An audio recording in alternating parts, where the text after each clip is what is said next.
Fala galera, tudo bem? Aqui com vocês é o professor Rafael Carlos, de Sociologia, da plataforma Gonçalves Dias. E a gente está aqui para mais uma videoaula das atividades curriculares complementares do componente Sociologia. E hoje a gente vai tratar do tema privatização do espaço público, moradia e a sociedade civil. E dentro desse tema, a gente vai estudar especificamente a formação da sociologia urbana, que afinal de contas é o ramo da sociologia que vai se dedicar ao estudo dessas temáticas, ok? Então vamos lá, vamos começar a nossa aula de hoje, já dizendo que a sociologia urbana estuda fundamentalmente, de forma mais direta, os efeitos do processo de urbanização, ou seja, o fenômeno pelo qual a maioria da população vai morar nas cidades.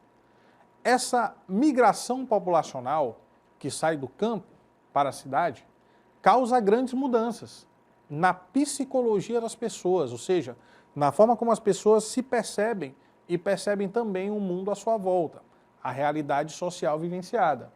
Também no meio ambiente, causa mudanças muito significativas e também na economia do país. Então nós temos fatores ambientais, econômicos, até mesmo psíquicos, que são mudados, alterados com esse crescimento muito intenso das cidades, esse crescimento muito intenso da área urbana. Os pioneiros da sociologia urbana, quem são os primeiros caras ali da sociologia a se debruçarem, a se dedicarem a estudar esse tipo de assunto. Ainda no século XIX, que também é o mesmo século de formação da sociologia como ciência, no auge da expansão das grandes cidades europeias, e essa expansão, você sabe, tem muito a ver com a consolidação do capitalismo industrial, porque a indústria, né, como atividade econômica, e a fábrica como local de produção são do meio urbano, são da cidade. Então esse crescimento se dá muito em conta disso também, por conta disso, do crescimento industrial, certo? Alguns pensadores nessa época já buscavam entender o processo, com destaque para dois pensadores, o Ferdinand Toni e o Georg Simmel.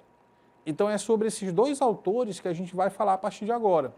As concepções, as teorias que eles apresentam sobre o crescimento da área urbana, a sociologia urbana, né? Então vamos lá. Ferdinand Toni é um teórico ali que nasceu em 1855 e morreu em 1936. Ele é alemão, os dois são alemães, tá? Ele é um sociólogo, foi um sociólogo e cofundador e um dos fundadores da chamada Sociedade Alemã de Sociologia em 1909, sociedade da qual ele foi presidente, né, até 1933, na época, infelizmente, deposto pelo nazismo. Então, os anos 30 na Alemanha é um período muito tenebroso da história desse país e do mundo todo, por conta da ascensão do nazismo, e foi a época que o Ferdinand Toni também foi deposto da presidência dessa fundação, dessa Sociedade Alemã de Sociologia. O Georg Simmel é um teórico também da década de 50, lá do século XIX, né, de 1858, e morreu em 1918. O Georg Simmel, assim como o Toni, é um sociólogo, foi um sociólogo alemão, importante para a consolidação da sociologia formal, que é essa sociologia científica, né, naquele estilo bem característico ali de Émile Durkheim, do positivismo, né, essa preocupação com a linguagem científica na sociologia, e também da chamada microsociologia, que é a sociologia das relações mais pequenas, das relações menores ali do dia a dia, que não estuda somente estruturalmente a sociedade, mas também de forma relacional, a partir dos eventos do cotidiano, tá? Então a gente dá o nome de microsociologia a isso. A sociologia de Ferdinand Toni, vamos lá, vamos falar um pouco sobre esse autor e as ideias dele. Toni observou que as mudanças sociais eram irremediáveis. Pessoal, uma coisa irremediável é uma coisa que não tem remédio, ou seja, não tem como curar, como solucionar. As cidades cresceram e não tinha como isso não acontecer. Por isso que era algo irremediável, não tinha como voltar atrás. Não tinha como ser de outra forma. E para explicar essa teoria de que o crescimento, de que as mudanças sociais, sobretudo essa questão do crescimento urbano e tudo, era irremediável, ele utilizou dois conceitos. Agora eu quero ver aí na tua casa, na tua escola, onde você estiver assistindo essa videoaula, tu repetindo junto comigo essas duas palavras, que são os dois conceitos de Ferdinand Toni. Meu querido intérprete, vamos lá, agora é contigo também. Gemeinschaft e Gesellschaft são duas palavras de origem alemã. Gemeinschaft e Gesellschaft. Não tem tradução fiel para o português. Não existe uma tradução dessas expressões literalmente para o português. Só que em português, a gente pode aproximar a tradução para a comunidade, que seria Gemeinschaft, e sociedade, que seria Gesellschaft, certo? Então são duas palavras de origem alemã, que não tem uma tradução fiel ao português, mas que aproximadamente a gente pode traduzir dessa forma. A Gemeinschaft, né, esse conceito, ele corresponde aos vínculos sociais estáveis, duradouros e cotidianos. Então são as relações típicas de espaços menores, digamos assim. Pensa aí num povoado do interior, de algum interior do Maranhão. Num povoado, geralmente você tem poucas pessoas que moram naquele espaço. Geralmente as pessoas, elas se conhecem, todas elas, ou grande parte delas, e elas têm uma relação mais intensa de convívio, mais estável e, portanto, até mais afetiva também, do que as pessoas que moram, por exemplo, nas cidades maiores do Maranhão, como Imperatriz, São Luís, Balsas, Caxias, por exemplo, que são cidades já maiores e que você não tem condição de conhecer e de conviver com todas as pessoas que moram ali no seu cotidiano. Então é mais difícil você estabelecer um laço de afeto, um laço duradouro com todas as pessoas que moram nessas cidades maiores. Agora, no povoado é possível, porque é um espaço reduzido, menor, tem menos pessoas, né? Então é mais fácil criar esse vínculo cotidiano, certo? Já o termo Gesellschaft corresponde aos vínculos temporários, efêmeros e que se esvaem rapidamente, que são muito característicos das cidades maiores. A gente está falando de São Luís, Imperatriz, Balsas, Caxias, Bacabal, por exemplo. Só que pensa em cidades ainda maiores, tipo São Paulo, Rio de Janeiro, onde a população é maior até mesmo do que a população de todo o estado do Maranhão, numa cidade só, como São Paulo. Então você tem, por exemplo, nessas cidades que são muito grandes, que tem muita gente, quase que a impossibilidade de você estabelecer vínculos que sejam duradouros, que sejam cotidianos, né?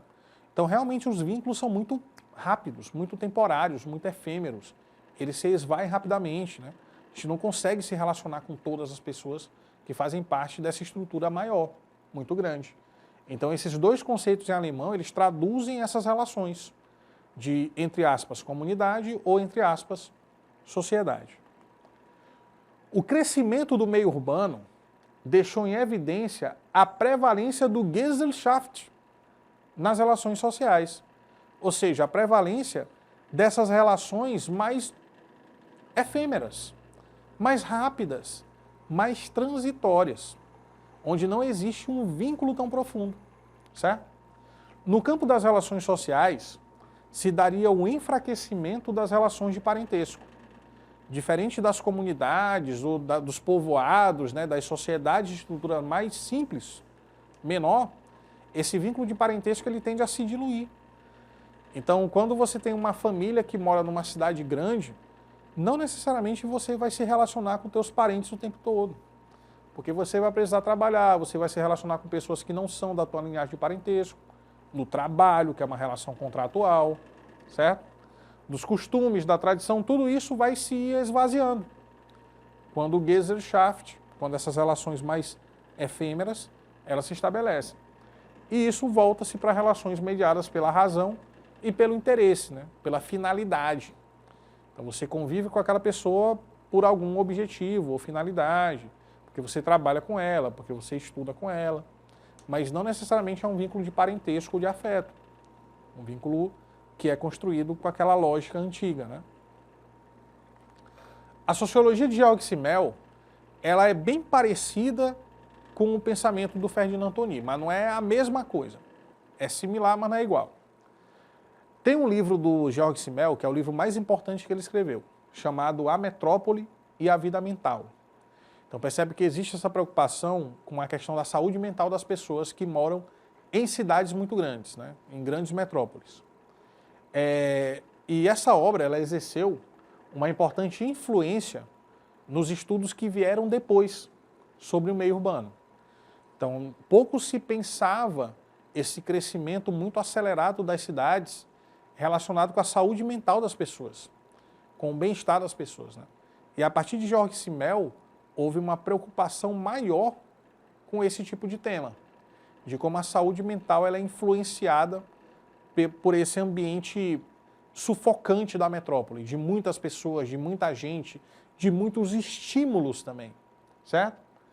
A cidade, segundo Simmel, é marcada por uma grande variedade de estímulos. Então tem muita coisa em volta acontecendo, né? Geralmente quando a pessoa ela quer descansar um pouco a mente dela, ela viaja no feriado, ela vai para o interior, ela vai para o povoado, ela vai para um lugar mais bucólico, né, mais rural, para se sentir mais em paz, porque a cidade parece que tem um ritmo mais rápido, mais acelerado. Então, ó, a pessoa, ela, no simples ato de atravessar a rua numa cidade grande, ela tem que olhar para o semáforo, ela tem que ouvir o cara que está vendendo alguma coisa na rua passando perto dela, ela vai ter que olhar os carros para ver se não vem um carro no sentido contrário que possa atropelar essa pessoa. Então existe o estímulo visual, o estímulo auditivo, a buzina do carro, o cara gritando, vendendo picolé.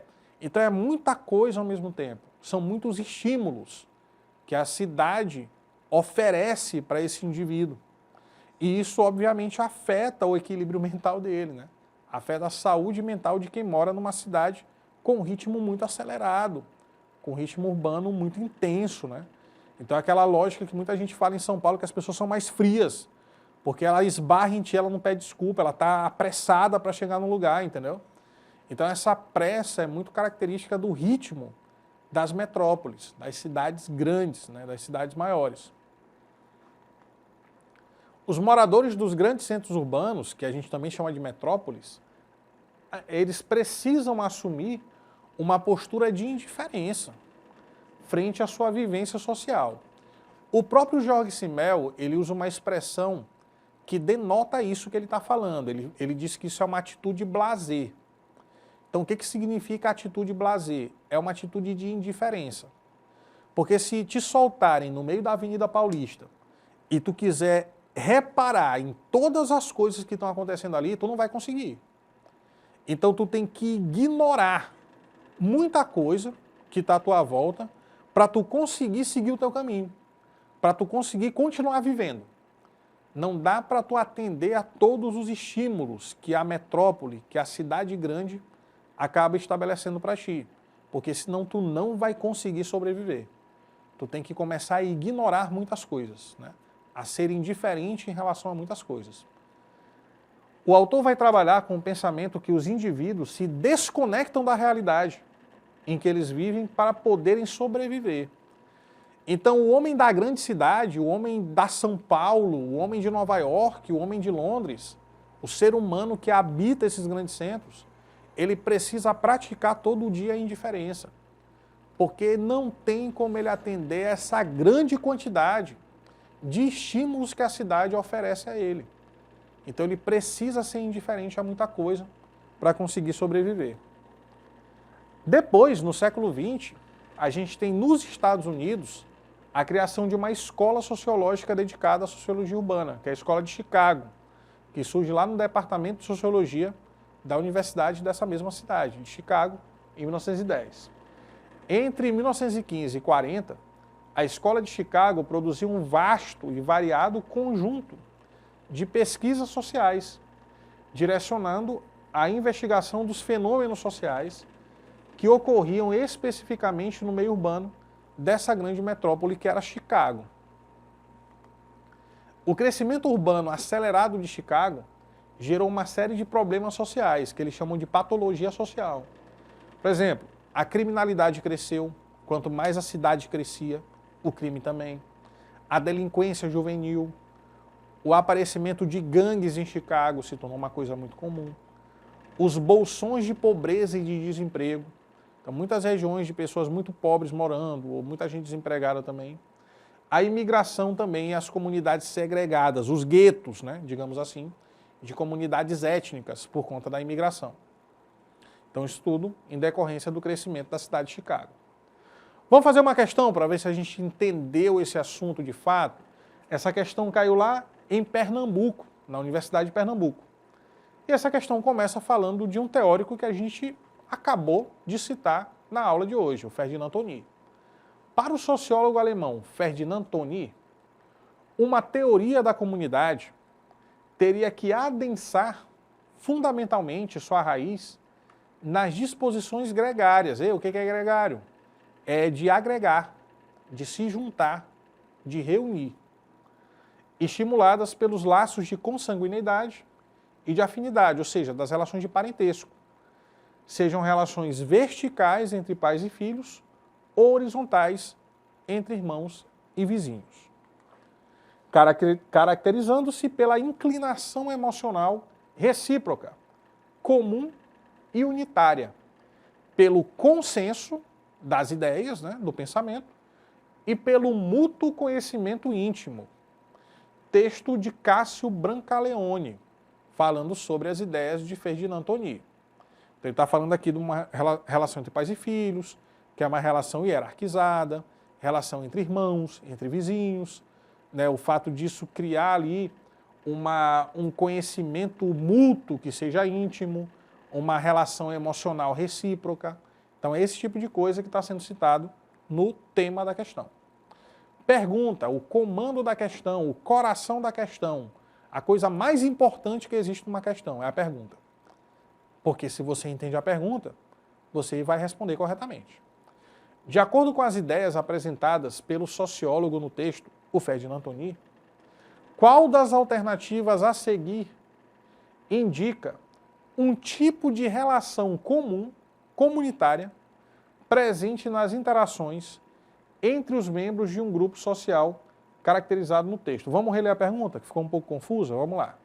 De acordo com as ideias apresentadas pelo sociólogo no texto, qual das alternativas a seguir, a gente vai ler todas elas, indica um tipo de relação comunitária presente na interação entre os membros de um grupo social caracterizado no texto? Ele está falando de família, de vizinhança, né? Então, na família existe uma relação de poder dos pais em relação aos filhos, por exemplo. E é muito comum ali que o parentesco permeie as relações de sociedades ou de comunidades mais específicas, pontuais, menores, digamos assim. Então, isso é uma relação difusa. Difusa está estranho, né? Difusa é uma coisa que está espalhada, não é isso. Hierárquica faz sentido? Faz. Principalmente quando ele fala que a relação entre pais e filhos é uma relação vertical, certo? Então, hierarquia tem a ver com isso, com essa verticalidade da relação que é inclusive uma relação de poder também. Clandestina, que não tem nada a ver, né? A gente não está falando de legalidade ou clandestinidade na questão, foge do tema. Anônima, como assim anônima? Isso aqui são pessoas, de forma geral, pais, filhos, vizinhos, né? É em linhas gerais, não quer dizer que sejam anônimas. Não, a questão aqui não é o anonimato das pessoas. Heterogênea. Nesse caso não é heterogênea, porque tu está falando de um ambiente onde as pessoas se conhecem de forma íntima, né? Como diz aqui o final, existe um conhecimento mútuo, uma relação mais íntima, uma relação até permeada pelo parentesco, pela afinidade, por laços de sangue. Então é muito mais uma coisa de família, né? Muito mais uma coisa ali de relações mais próximas, certo? Então aqui a que melhor responde vai ser a letra B. É uma relação hierárquica. Vamos ver se está correto? Letra B de bola é o nosso gabarito. E com essa questão a gente encerra mais uma videoaula de Sociologia das atividades curriculares complementares. Lembrando que é fundamental, para que você tenha mais informações sobre esse conteúdo, que você acesse o plano de estudo dessa aula, não somente dessa, mas de todas as aulas de atividades curriculares complementares. Você tem lá o plano de estudo que vai te orientar melhor sobre esse tema. Além disso também, não esquece aí de deixar um like nesse vídeo, de comentar, diz aí se tu gostou da aula, dá alguma sugestão pra gente de algo que tu achas que pode ser melhor, ativa o sininho para receber as notificações e fica sempre ligado também no nosso Instagram, @plataforma_Gonçalves Dias. Com isso eu me despeço, já deixando marcado um próximo encontro com vocês na próxima videoaula de Sociologia. Um abraço a todos, tchau, tchau.